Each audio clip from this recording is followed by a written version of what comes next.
Alrighty, in this review we're going to do another review of Makita versus Ryobi, mostly because it's what I have lying around. In this case it's the brushless XPH06 drill and driver versus the Ryobi, what is the number on this one? P277. Once again, these are both 18 volt tools, and this is the very low end of the market on the 18 volt, and this is not the top of the market, but it was Makita's least expensive brushless. So that means, of course, this is a brushed tool. Now, the brushless is going to have a bit more power. It's a nicer tool, made a little nicer. It's got nicer balance in the hand compared to the Ryobi, which tends to be a little bit nose heavy, and that kind of shows here as well, because the Ryobi is, of course, a lot longer. Now, in terms of power with drilling, of course, the Ryobi is not going to be as powerful as the Makita. However, it'll get the job done. And just like with the impact driver, it has a nice little magnet here for storing bits or screws or whatever you want. And also it has a little bit holder for a Phillips head screw. Phillips head screwdriver bit for when you're driving screws into boards or whatever, and you need to just have that handy. Now, the difference in price, of course, this is probably about 3 times the cost of this, which is not an insignificant amount of money. And also, like with the impact driver, Makita changes their tool battery fairly rapidly. The other thing I don't like about Makita's batteries is, you see this star here? That's their star safety system.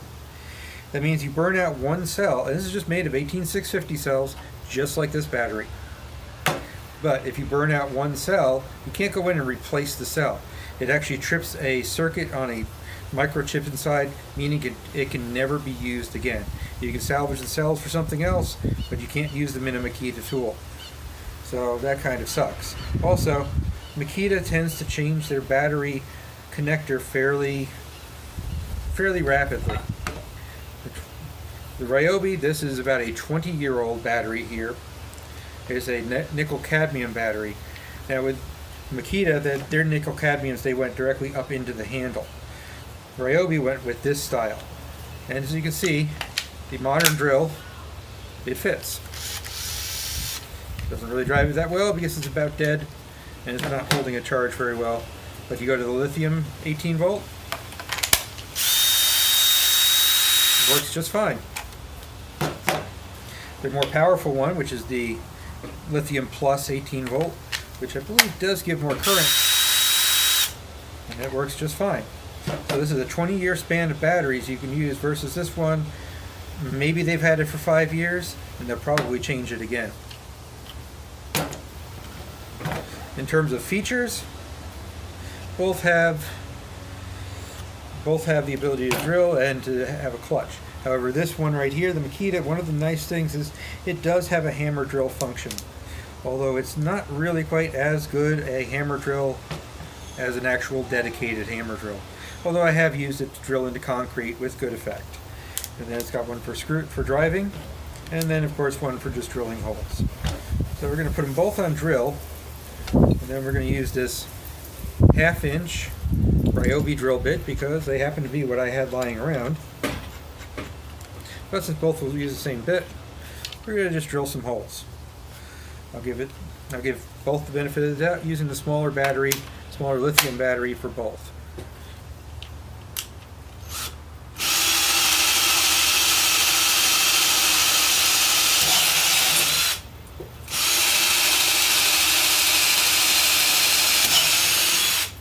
And that's what it's like on the number 1 setting. Now the higher speed setting is number 2 setting here. So let's see.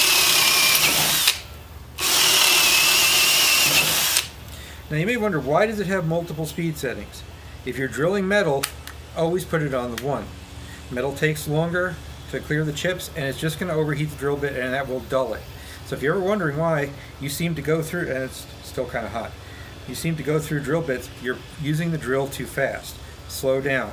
There's a limited speed in what you can actually get successfully out of a drill bit.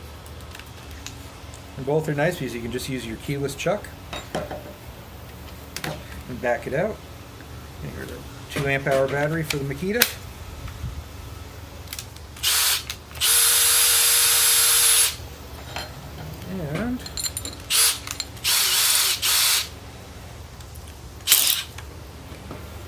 This is on the number 1 setting.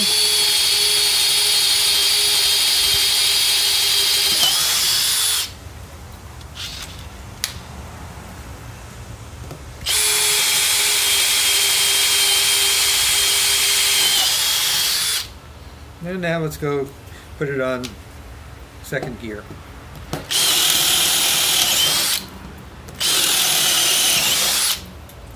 And it seems to be a little bit of difference in performance, but honestly, I really can't tell. And this is a little bit more difficult to say which one is better. It's really going to depend on how you're using it.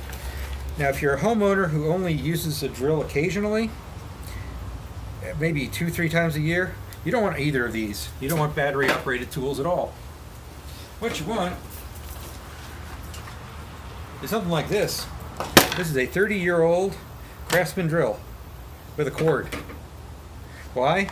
Those batteries, if you let them sit too long, they're not going to work. They're going to fail because they get below a certain charge point and then you cannot recharge them. So it doesn't matter what you do to them, they're not going to work. Then you're going out and spending $60 on another battery. So there's no point. If you do things a little more occasionally than that, but you never really drill into concrete, that's a good choice right there. If you drill into concrete, they also have a hammer drill version of the Ryobi. And again, this drill is probably about $50 or about $80 or $90, $100 with the impact driver and 2 batteries over Christmas. So don't buy them now. Wait till middle of November when they start really having the tool sales. Now, if you're a professional, you probably want to look at this. Or if you're a little bit more of a hardcore prosumer user, you can look at this. This is actually a really good drill. I have used it to drill concrete extensively, to hang up storage and such in my garage, because it is concrete block. With good ergonomics. Generally, it is a more pleasant tool to use than this. But for the people who are just using it occasionally, there's no need to go out and spend a small fortune on Makita or Milwaukee or DeWalt or any of the other really high-end or prosumer brand tools. This stuff, it's good enough. And anyway, that is my review of 2 ends of the price spectrum in terms of drills. I hope you enjoyed it. Have a nice day.